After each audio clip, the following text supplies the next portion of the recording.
İndi baxın ha, Elcünü inandırmaq üçün inansınlar ha, inansınlar ha. Xalq inansın deyə gör necə deyirlər ha. Daxili İşlər Nazirliyi başında duran kimdir? Götünü verə-verə gələn. Dövlət Təhlükəsizlik Xidməti başında duran kimdir? Kamran Əliyevin arvadını qayıran, korrupsioner Əlin Ağayev. Sonra nə deyirlər? Baş prokuror arvadının başını yığanmayan Kamran Əliyev. Hə, üçü də birdən bəyanat verdi. Nə bəyanat verdi? Bu boyda savadlı uşaq, bu boyda savadlı uşaq, bu boyda dərrakalı uşaq, bu boyda bilgili uşaq getdi özünü neçənci mərtəbədənsə atdı. Özü onu demirlər ha. Özü onu demirlər ha, neçənci mərtəbədən atdı.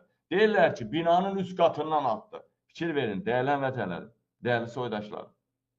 Fikir verin, dəyərli vətənlərim. Yorum Meydan TV paylaşırdı, Meydan TV məsələn. Yüzlərlə yorum yazırlar paylaşımların altından da, hakimiyyət kanalları paylaşır.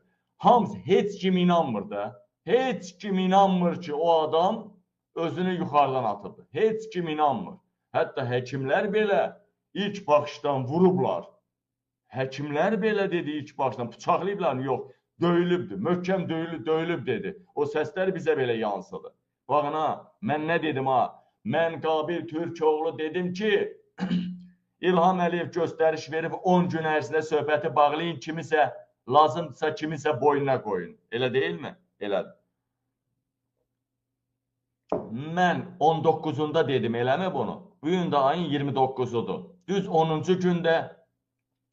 gündə amma Qabilin dediyi düz gəlməsin.